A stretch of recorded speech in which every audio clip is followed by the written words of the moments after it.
We've passed the equinox point, and we're heading for the summer's solstice, the longest day.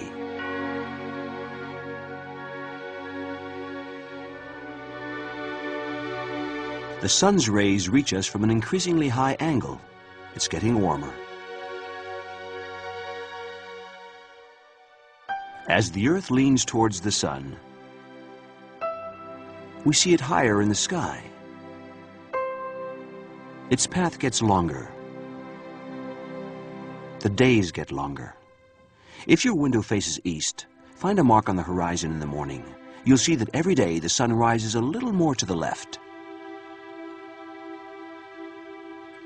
And in the west, every evening, the sun sets a little further to the right.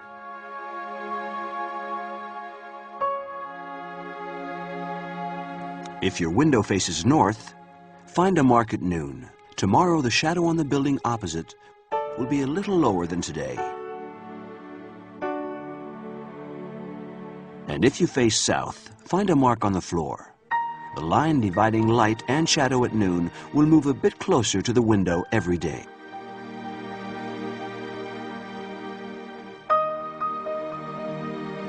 All these little things show us the great sweep of the Earth as it leans further towards the sun each day. In April 1997, the Hale-Bopp comet flew past the Earth and the sun. Its path is at a right angle to the planetary plane, so it circles well above the sun. From the Earth, this is what it looked like. After the sunset, the comet was over the spot where the sun went down.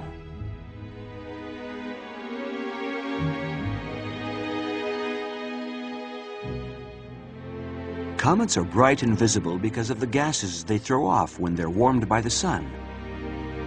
So we can use comets as flying thermometers, showing us where it's hot and where it's cold in our solar system. As long as a comet's as far away as Saturn, its core is frozen. No tail, no hair. On Saturn, the temperature is minus 200 degrees centigrade.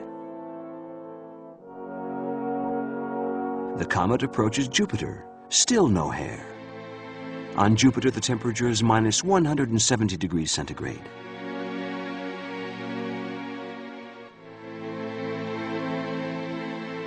As it reaches the region of Mars, the comet begins to warm up. It starts to throw off gas and grow its hair. On Mars, the temperature is minus 30 degrees centigrade on the sunlit side. Approaching the sun and Earth, the comet streams out full length. The Earth is the only place in the solar system where the temperature is mild, 17 degrees centigrade on average. Then the comet moves away, its core freezes again, and its hair disappears. We can't see it anymore. The Earth is the only really temperate place in the solar system, the only planet where there is water. Probably the only place where life can exist. The Hale-Bopp comet returns towards the distant regions of the solar system. Unlike some comets which are intercepted, the famous little Schumacher-Levy comet passed too close to Jupiter in 1994. Captured by Jupiter's enormous pull, it began to circle the giant planet on an eccentric orbit, which took it closer and closer to the surface. The twisting of gravitational forces finally tore apart the comet's core. And the next time round, the fragments crashed into Jupiter's thick gas atmosphere. It was the first time we could photograph such an event.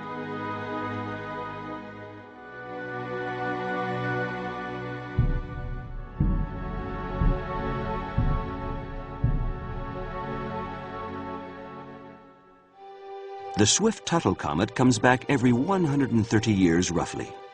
It passes so close to our orbit that each August, the Earth crosses the tail of debris left behind by the comet's tail. The Earth plunges at 100,000 kilometers per hour into this cloud of meteorites, which light up in a fiery display of shooting stars. When the Swift-Tuttle comet last passed in the 19th century, the astronomers calculated and predicted its return. But comets aren't too reliable, and swift Tuttle arrived several years later, in November 1992. The comet crossed our path while we were still here.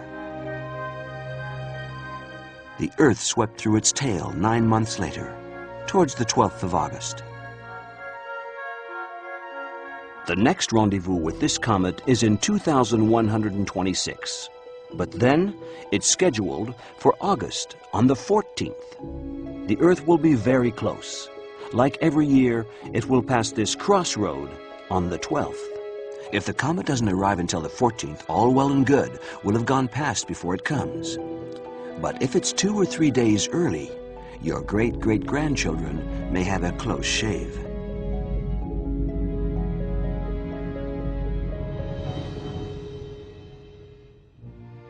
Every month, 2 or 3 days after the new moon, if the sky's clear and you're away from the city lights, take a look at the moon. You can see the little crescent that the sun continues to light from under the horizon.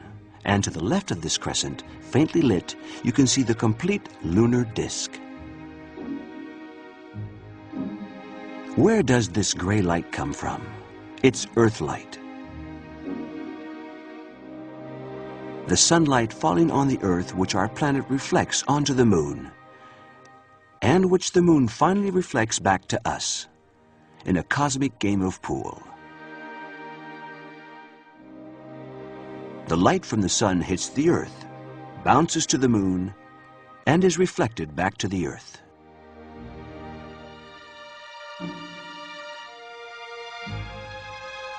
The best moment to see Earth light is always the 3rd, 4th, or 5th night after the new moon. On the 6th night, the moon is already so bright that it outshines the weak Earth light. Circling the Earth, the moon will leave the sector where the Earth reflects the most light into space. Gradually, the Earth light will fade, to reappear in a month.